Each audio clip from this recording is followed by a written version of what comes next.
Welcome to Windsor, the home of the world-famous Windsor Castle. Used as an official royal residence by monarchs of England and then the United Kingdom for more than 900 years, this is one of the most significant landmarks in the nation. And on this walk around Windsor on a sunny morning, we'll take in a number of views of this famous castle from a variety of different angles, including from the famous Long Walk. But we'll also explore everything else that this fascinating town has to offer, as we stroll down the shortest street in all of England, pass by an array of historic pubs, marvel at the unusual Crooked House of Windsor, and view some of the town's more modern landmarks. And then we'll also venture down to the River Thames, where we'll take in views of Windsor's world-famous twin town across the water, and uncover the truth behind whether all of the nation's swans do really belong to the monarch. All of that is to come over the next 40 minutes as we make our way around Windsor. But we of course begin our walk at Windsor Castle, not only the most famous landmark in this town, but renowned as the oldest, largest, and longest continuously inhabited castle in the entire world. Here, we're standing just outside the grand castle gateway, known as the Henry VIII Gate, built in the early 16th century when Henry VIII was on the throne. But Windsor Castle's origins go back much, much further than that.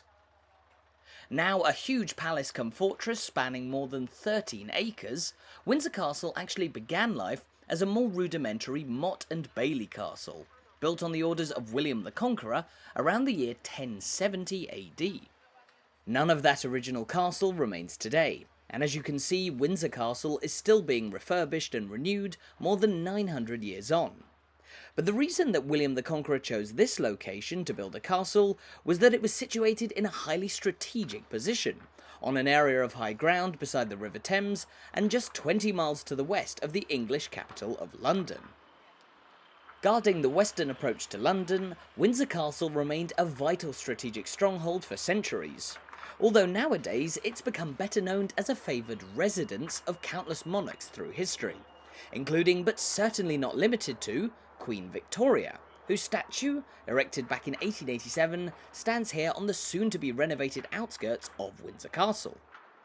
Other kings and queens to have doted on Windsor Castle through time have included everybody from Elizabeth II to Henry VIII, Charles II and many more, while no less than 11 monarchs have actually been buried inside the castle grounds after their deaths, at the famous St George's Chapel, which we'll talk more about later on in our walk. However, while Windsor is most certainly best known for its castle, there's a whole town to be found just outside the fortress's walls, with plenty more riveting sights and heritage to uncover.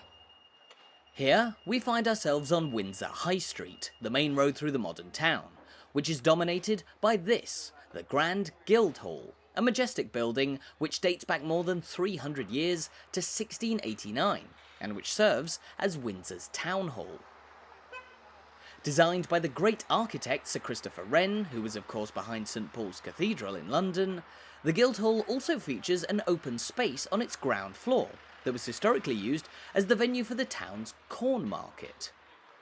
When we come back down the high street later on in our walk, we'll venture underneath the Guildhall and uncover a bizarre architectural joke left there by Christopher Wren.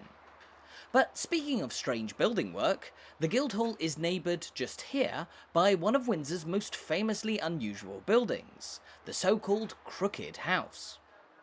Originally built in 1592, the building gets its famous lean from the fact that it was rebuilt in 1718 using cheap and weak wooden struts, which buckled under the weight of the building.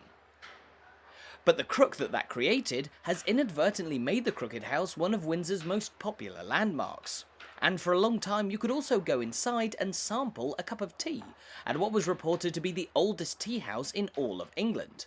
although it sadly closed down in 2015. So Windsor may no longer have the oldest tea house in England, but it does have the shortest street in England, which we find just here. This is Queen Charlotte Street, and it runs for an exhausting length of 51 feet and 10 inches, or just under 16 metres, connecting the High Street with the cobbled lanes just outside Windsor Castle. Now there is a plaque in the street which claims that it's the shortest in all of Britain, though that's not exactly true, as Britain's shortest street is actually just 6 feet and 9 inches long, that being the tiny Ebenezer Place located about 500 miles to the north of here in the Scottish town of Wick. But as far as England goes, Queen Charlotte Street here certainly takes the cake. And from the High Street, it leads us swiftly to the Carpenters Arms, a historic pub dating back to at least 1844, which takes its name from the fact that it was a favourite watering hole among local tradesmen, specifically carpenters. However, there are plenty more pubs to be found in this, the oldest part of Windsor. And just along the narrow Market Street here, we find another, named the Prince Harry.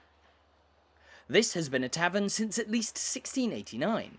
but for most of those more than 300 years, it was known as the Three Tuns, renowned as the birthplace of King George III's favourite drink, the Pearl, a blend of mulled ale and gin. The pub was renamed in 2018 after the son of King Charles III, that being Prince Harry, the Duke of Sussex.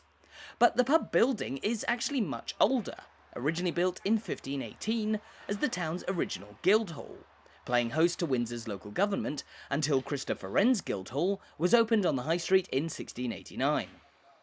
There's plenty more heritage surrounding the intriguing Guildhall, which we'll explore later on. But from the High Street, let's turn around and climb up the cobbled Church Lane, which skirts between yet more historic houses and leads us onto Church Street, which links Windsor Castle with the area surrounding the town's parish church, located just behind us. The church is another landmark that we'll examine in more depth when we walk back through this part of town later on in our walk. But as you can see, Church Street here leads directly back towards the Henry VIII gate of Windsor Castle, and it's one of a number of historic lanes that give us a window into the earliest development of the civilian town of Windsor, right on the outskirts of the Royal Palace. For instance, in this densely packed area of town, we find an intriguing open space here known as the Church Street Gardens, a nice place to sit down near the castle, but which is also home to its own intriguing history. Until around the year 1800, where we're standing now was once the site of a row of cottages, historically lived in by people who often made their living thanks to the presence of the major royal residence just down the street. Now, the old cottages burned down more than 200 years ago, although just here in the corner of the gardens, you can see the remnants of one of their old fireplaces. But they were mostly inhabited either by people who worked inside Windsor Castle, or who made their money from the bustling markets and commercial establishments that were opened just outside. After the castle was first built, people began settling on its periphery to provide goods and services to those living inside and those visiting. Such services included the many taverns of Windsor, and here we're looking at a building that was once upon a time the old King's Head pub, which is said to be the place where none other than William Shakespeare lived in the late 16th century when he was writing his play The Merry Wives of Windsor. However, the old pub is even more notable for the rather weathered but no doubt riveting plaque that we can see here just on its facade. Dating from the year 1648, it's a copy of the warrant to execute King Charles I, the controversial monarch who was captured during the English Civil War by Oliver Cromwell's parliamentarians and famously sentenced to death. Here, meanwhile, we find a shop known as Nell Gwyn's, named after a famous 17th century actress who was well known as the longtime mistress of the son of Charles I, that being Charles II. And it's even said that there was another secret underground tunnel linking this shop, once upon a time Nell Gwyn's house, with King Charles II's residence inside Windsor Castle. Nell Gwyn's house actually once spread into what is today the historic Drury House restaurant just next door, which was originally built as a house for castle staff under Charles I, and which still houses original furniture from that period. Nowadays, the historic houses of Church Street are mostly made up of souvenir shops where you can buy plenty of royal-themed gifts, while just across from Nell Gwyn's old house, there stands the rear of the Carpenters Arms, which we saw a few minutes ago at the end of England's shortest street. There's a lot to take in on Windsor's pretty but seemingly unassuming cobbled lanes, like Church Street here. In fact, this street was once upon a time known as Fish Street, as it was the site of the local fish market. However, its association with English royalty once again brings our attention back to the castle that stands at the centre of this town and its history. As we mentioned earlier, Windsor Castle began life purely as a military and strategic stronghold defending the area to the west of London, built on this area of high ground overlooking the Thames, which came to be known as Castle Hill. But when the original Motte and Bailey structure was built under William the Conqueror, there was no town, no shops, and barely any people to speak of living in the immediate vicinity as there are today.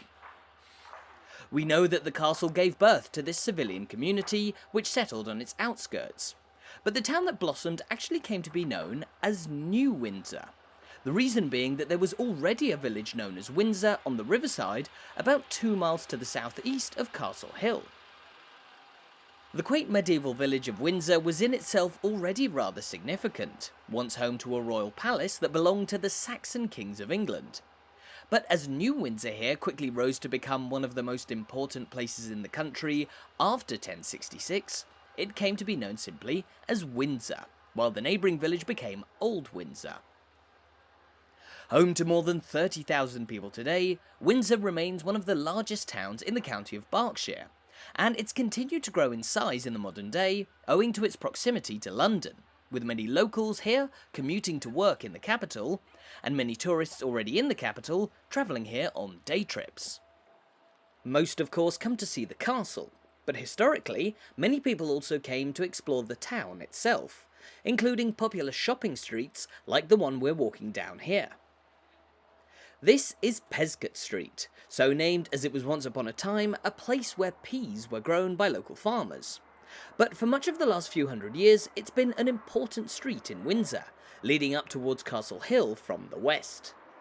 Though once surrounded by farmland, Peascod Street was later redeveloped as a major town thoroughfare, and it gained a reputation as one of Windsor's more modern and more fashionable streets, where both locals and people from London would come to do a bit of window shopping and stroll along the street, with a picturesque view of Windsor Castle right at the top of it. That picturesque view still exists today, and even with the scaffolding, you can certainly appreciate the appeal of a stroll along Peascod Street. However, as we now make our way up onto Thames Street, which skirts around the castle down towards the river, we must remember that Windsor Castle, for all its popularity among tourists, is still a living royal residence, and one with an almost sacred status in the history of the British royal family. We've already mentioned that no less than 11 British monarchs, from Edward IV to Elizabeth II, are buried inside the grounds of Windsor Castle at the historic St George's Chapel, which is located just behind the castle wall that we can see here. A huge place of worship on the scale of a cathedral, St George's Chapel was originally founded all the way back in 1475 by King Edward IV, and it's not only been used for royal burials, but also royal weddings. King Edward VII, for example, married Princess Alexandra of Denmark in the chapel here back in 1863, when he was Prince of Wales. But of course, we can't see the mighty chapel from the street because it, and the rest of the lower ward of Windsor Castle, is encircled by this great wall, which is around 13 feet thick, and which is strongly defended by this great tower, known as the Curfew Tower. Topped with a clock and bell tower, which were used to announce the time of curfew to those living inside the College of St George, just inside the castle, the Curfew Tower is one of a number of major fortifications that were built around Windsor Castle in an effort to beef up its defences around 800 years ago.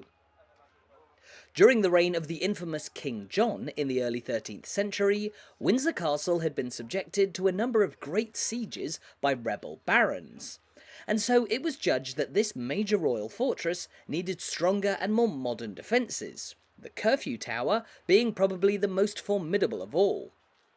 But as we've rounded the tower, you might have noticed that we've been gradually walking downhill, and now the castle's defensive walls are beginning to loom ever higher and ever more ominously above us. From here on Thames Street, this is probably the best example of just how strategically significant Windsor Castle's position was, the hill on which it was built making it nearly impenetrable to attackers.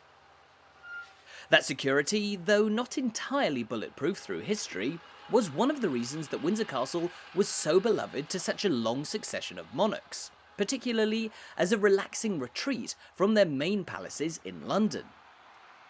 Later on, we'll talk more about the many different ways in which kings and queens came to love Windsor Castle. But let's turn our attention once again to the town on the outside of the historic fortress. Here we're making our way down the rather fetching middle part of Thames Street, which snakes its way down from the High Street, around the castle walls and towards the River Thames. And it's lined by an array of historic local landmarks, including the Grand Theatre Royal just here, which was opened back in 1910. Once visited by King George VI and Queen Elizabeth, the Queen Mother, before it was briefly converted into a cinema in the 1930s, the Theatre Royal is one of a number of prestigious performing arts venues that have existed in Windsor through time, the original Theatre Royal having actually been located back up on the High Street throughout most of the Victorian period. Now, the theatre's current location, just in the shadow of the castle walls, is no less convenient, although once upon a time you'd have struggled to walk through this part of Windsor, as the snaking Thames Street was historically the route of the old castle ditch, providing an extra level of defence to the castle on the outside. But of course there's little threat of a ground-based attack on Windsor Castle in the modern day, and so the old castle ditch was eventually removed in the mid-19th century and replaced with rows of houses, just one part of a sweeping redevelopment of both Windsor Castle and the town in general during the Victorian era. This small gatehouse was another work of that period, when Queen Victoria and Prince Albert made Windsor Castle their principal royal residence, bringing the castle to a new level of national and even global acclaim, as Victoria came to preside over what was at the time the world's most powerful country and empire. Just beside the gatehouse, meanwhile, we find a tribute to one member of Victoria's famously large family, Prince Christian Victor of Schleswig-Holstein, the Queen's grandson, who died at the young age of just 33 while serving with the British military in South Africa. The statue of Victoria's grandson is one of a number of personal touches that the Queen added to Windsor during her reign,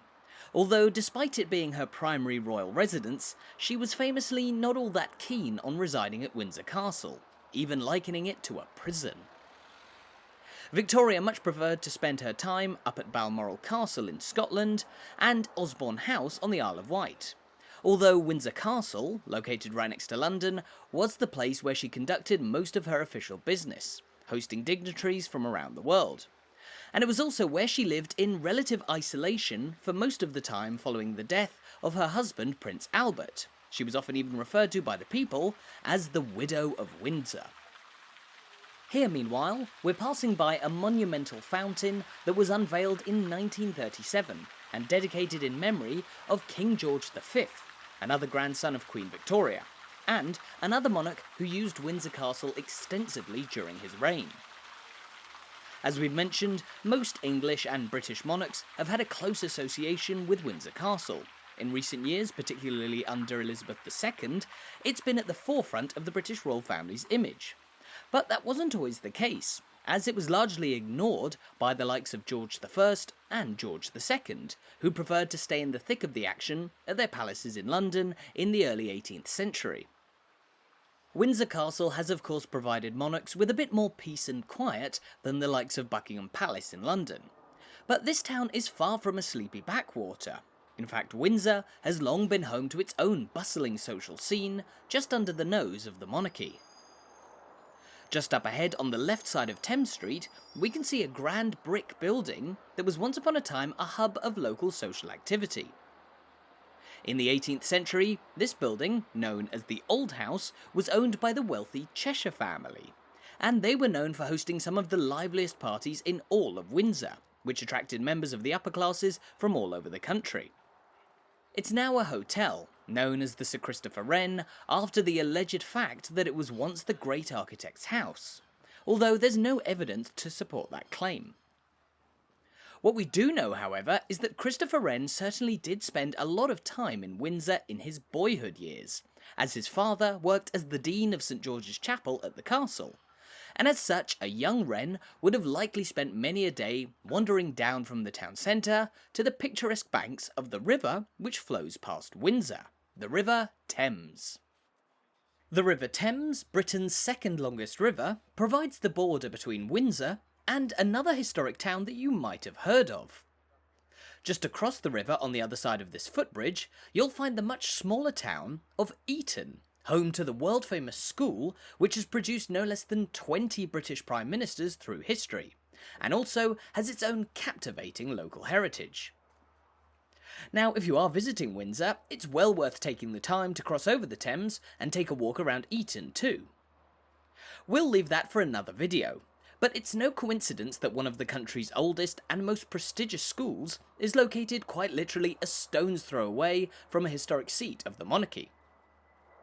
Eton College, which is less than a 15-minute walk from this point, was established all the way back in the year 1440 by none other than King Henry VI,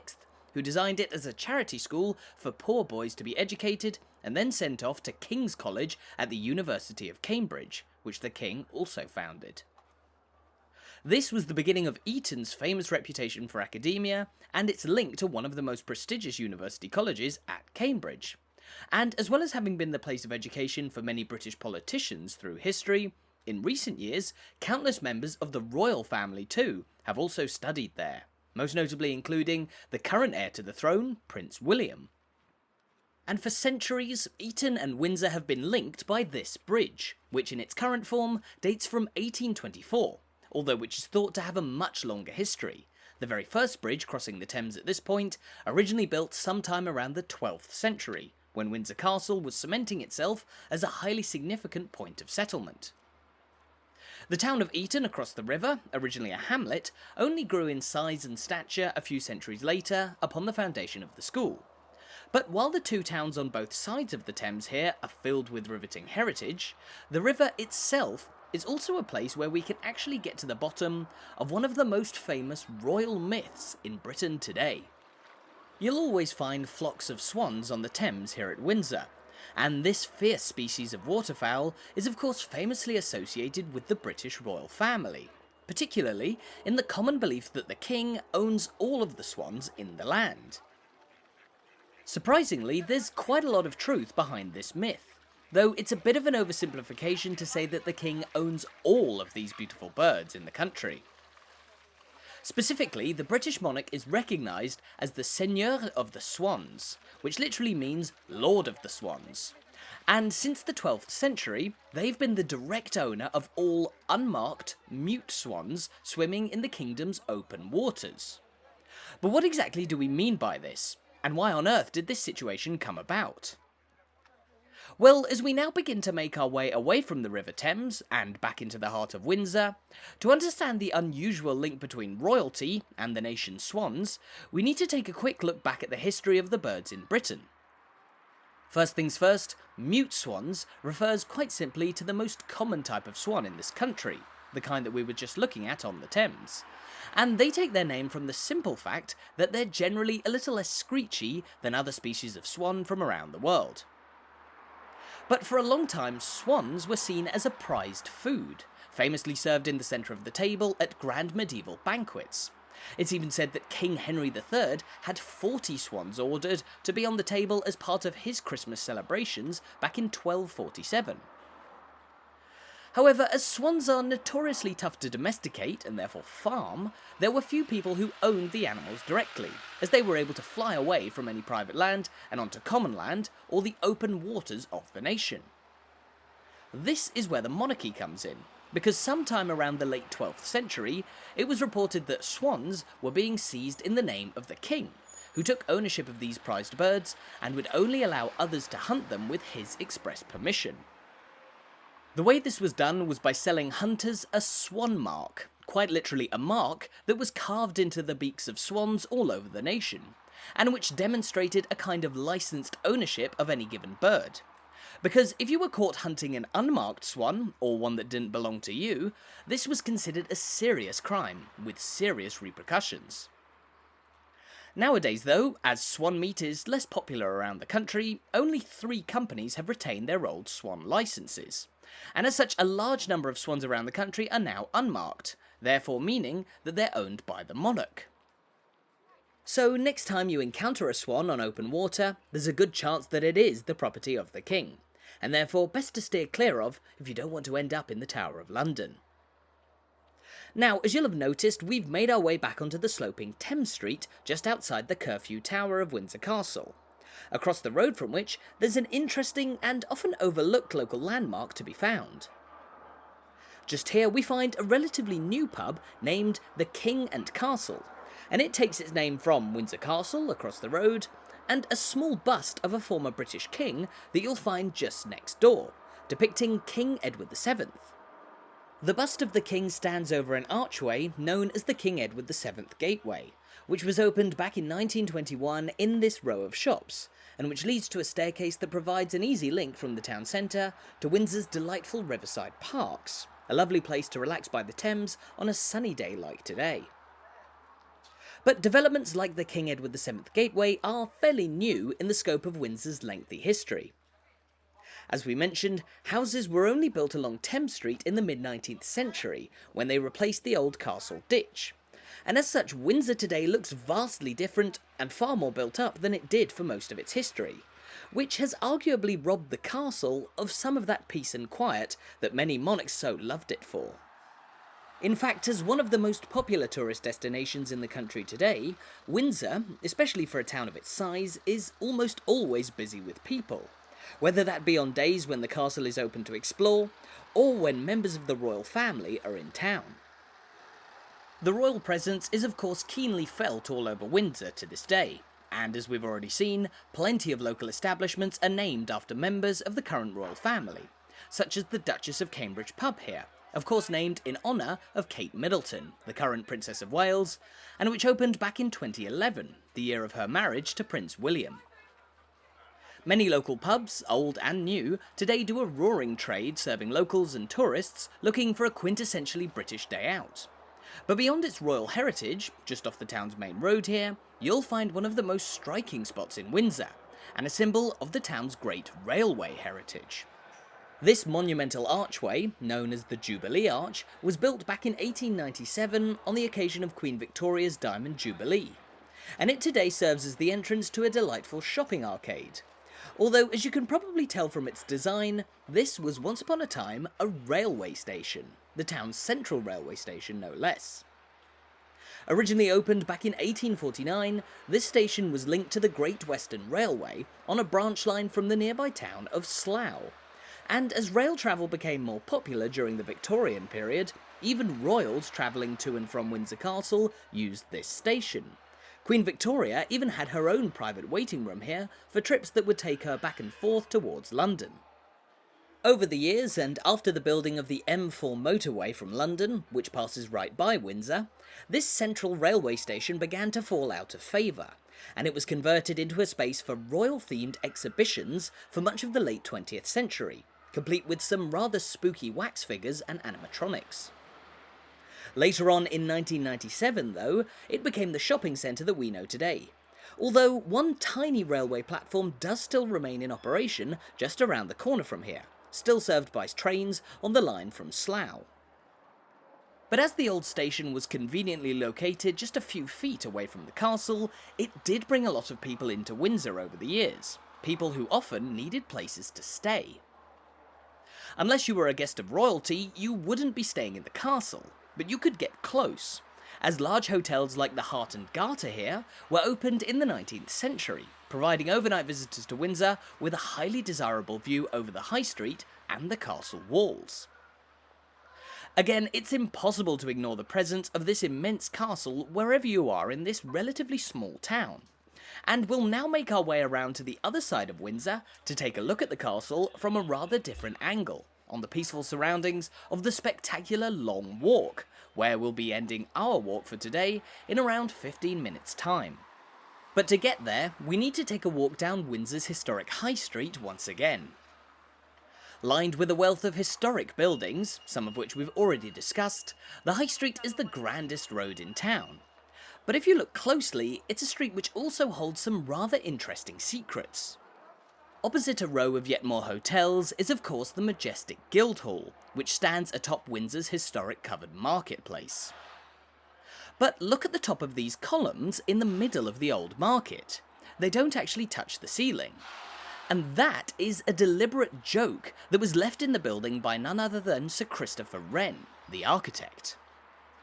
The reason for this architectural oddity was that when Christopher Wren was showing his plans for the modern Guildhall to Windsor's local council, they feared that it wasn't structurally sound, and so they demanded that he add columns in the middle of the covered market as well as around it. Wren, being the architectural genius that he was, knew that there was no need for this, so as a tongue-in-cheek way of proving his point, he added the columns that the council wanted, but made it so that they stopped just 1 inch short of the ceiling. This means that they're of course structurally useless, but the Guildhall is still standing more than 300 years later, so it's fair to say that Christopher Wren has been proven right on the matter. But just around the corner, we find a narrow alleyway that links the collection of cobbled streets outside Windsor Castle, often referred to as Guildhall Island, with one of the most important religious sites in the civilian town, the Church of St John the Baptist. While the mighty St George's Chapel serves those inside Windsor Castle, the people living in the town outside the castle walls also needed a place of worship.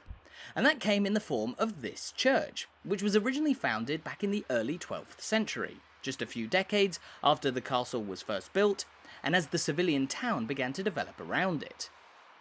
The building of this church made worship much simpler, as people originally had to walk the 2 miles to Old Windsor in order to worship. Although St John the Baptist as we look at it today isn't quite as old as its history suggests. This is actually a rebuild dating from 1822. The church is still more than 200 years old though, and if you're in Windsor you can generally pop inside and take a look around, with the church's splendid interior a sight in itself, as well as its famous painting of the Last Supper, which was given to the people of Windsor's church here as a gift by King George III. Speaking of George III, his personal physician, a man named William Heberden the Younger, is actually buried here at Windsor's parish church. And that's because the king was one of the most notable monarchs to reside at Windsor Castle during their reign. While today we certainly associate this town and its castle with the House of Windsor, in particular Elizabeth II, King George III, who reigned for 60 years from 1760 to 1820, is probably the monarch who we can credit with having brought Windsor to the important status that we know today. Although the castle first became a seat of royal power under Henry I all the way back in the 12th century, it eventually fell out of favour later on in history. Kings George I and George II basically ignored Windsor during their reigns in the early 18th century, as we mentioned earlier. But George III, who was smitten with the natural surroundings of Windsor, was the first modern monarch to spend a lot of time here. And he not only developed the castle further, but formed a strong bond with the local people, with the old 3 Tons pub that we passed by earlier, of course being the home of the Pearl, his favourite drink of all. Eventually, after the later years of his reign were impacted by bouts of severe mental illness, King George III came to live as a bit of a recluse at Windsor Castle, and he died there in 1820, which brought to an end what was at that time the longest reign of any British monarch in history, and he's one of the many kings buried at St George's Chapel inside the castle. But while royal veneration is very much the name of the game here in Windsor, here we find a statue which pays tribute to some of the nation's soldiers, specifically the Irish Guards of the British Army. Unveiled in 2011 and sculpted by former paratrooper Mark Jackson, this dynamic modern statue depicts an Irish Guardsman on the battlefield in Afghanistan, just one of a number of conflicts that the Irish Guards have served in all over the world since they were formed more than a century ago in the year 1900. Given Windsor's close links to the royal family, the British military is also strongly associated with this town. There's even an army barracks about a quarter of a mile down the road from here. But the soldier statue is just one of a number of intriguing monuments on this small Windsor Street corner. Just behind it, we find what's labelled as an ancient well, and that's exactly what it appears to be. Mysteriously, there's not all that much information available as to when the well was in use, But it was likely an important source of water for the people of Windsor centuries ago, when this area of town was still closer to nature than the tarmac roads that we see today. And behind the mysterious ancient well, we can see yet more of the sprawling complex of Windsor Castle, this being the southwest gate and lodge on St Albans Street. But while you may want to stand here and admire more of the castle, this is also a point in the town which is home to something unbelievably rare: a blue postbox. Of course, most postboxes in the UK are red, but this blue postbox is suggested to be the only one of its kind still in existence, the last remaining relic of a brief period in the 1930s when a number of similar blue pillars were built specifically to handle airmail. Even at that time, blue postboxes were still few and far between. But the reason one was built here in Windsor, and why it remains to this day, is that this town was the destination for the very first piece of aerial post ever sent in the United Kingdom. That post was a sack of letters bringing news of the coronation of King George V in 1911, and it was brought here by a French-built monoplane piloted by one Gustave Hamel, who flew 19 minutes from Hendon Aerodrome just north of London and landed on the famous Long Walk just a short distance away from us here in Windsor. In fact, you'll find the Long Walk just at the end of this road, Park Street. Lined by beautiful Georgian houses that are still in use today, Park Street is actually thought to be one of Windsor's oldest streets of all, and it was once much longer than it is today, stretching from the centre of this town all the way to London. Once known as Pound Street, what is today Park Street gets its name from the fact that it once upon a time ran through the mighty Windsor Great Park on its way towards the capital. However, long before this was even a street, this area of Windsor was the site of private land belonging to the Crown, which was cultivated as a vineyard, providing grapes to make exotic wine for the royal court. Today though, Park Street is probably less well known for its wine, and better known for the historic pub that we can see just up ahead on the left. It's named the Two Brewers, and it was opened back in 1792 by the two owners of the Windsor Brewery, John and Richard Ramsbottom, hence the name for the pub, the Two Brewers. The Two Brewers today is the only pub standing on this centuries-old Windsor street, but once upon a time there were many more, including the old King's Arms, demolished in the 1930s, and the Black Horse, which once stood next door to the Two Brewers, but was infamously shut down in 1869 after it was discovered that its owners were running a brothel inside. Of course, the reason that there were once so many pubs on this street was that it was once an important route for people travelling through Windsor on their way to or from London. And as such, these pubs, or coaching inns as they were once known, provided a place for them to make a pit stop on their lengthy journey. Park Street was only shortened to its current length in the 19th century, when the railways became a more popular method of cross-country travel. And so today, the street comes to an end just here, at the gate to Windsor Home Park, a sprawling park which borders the even larger Windsor Great Park, the biggest park in the entire country. Once even bigger than it is today, Windsor Great Park now covers an area of around 5,000 acres, incorporating a sprawling deer park, and of course, this, the iconic Long Walk. An unfathomably long pathway that runs for 2.5 miles across the gentle hills of the Berkshire countryside, the Long Walk is the most famous feature of Windsor Great Park, and as with the rest of this town, its history is deeply linked with that of the royal family. In recent years, the Long Walk starred in the final stages of the state funeral of Queen Elizabeth II in 2022, when her coffin was carried along this pathway towards her burial place in St George's Chapel, in a procession lined by thousands upon thousands of people. Centuries ago, however, this was a simple grass pathway that led from the Cambridge gate of Windsor Castle behind us towards an area of high ground known as Snow Hill, which is 2.5 miles straight down the road from here. According to legend, it was on Snow Hill where Henry VIII awaited news of the execution of Anne Boleyn, his second wife, while today the hill is famously topped with a statue of none other than King George III on horseback. As the name suggests, it's a long walk down to Snow Hill, but well worth it if you want to get out into the thick of nature while on a day out in Windsor. But let's now walk back up towards the castle, which as we can see is perfectly positioned at the top of this great tree-lined pathway. The Long Walk was originally developed in the 1660s by King Charles II, after he returned from a period of exile in France during Oliver Cromwell's Republican rule, and he decided to model Windsor Castle based on the exquisite style of the Palace of Versailles outside Paris, with the Long Walk here one of its most impressive features. A few decades later in 1710, what was once a grass pathway was converted into a paved road on the orders of Queen Anne, who wanted to use the route of the Long Walk as a way in and out of the castle for coaches, avoiding the need to battle through the increasingly busy centre of Windsor. This is a function that the Long Walk retains to this day, with official vehicles occasionally travelling along this road, and then making their way into Windsor Castle via this gate, known as the Cambridge Gate.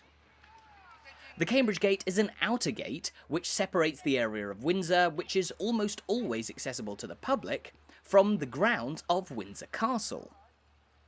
Now the castle is also regularly open to visitors. You can pay to explore the vast interior of its upper, middle and lower wards, St George's Chapel and more. And then you can make your way out of the castle through the grand gateway that we can see in the distance ahead, the George IV Gate, which was built in the mid-19th century during a period of sweeping redevelopment at the castle. Windsor Castle is of course the star of the show when it comes to this town's vast royal heritage. But as we've seen all through the course of this walk, there's plenty more to Windsor than just that.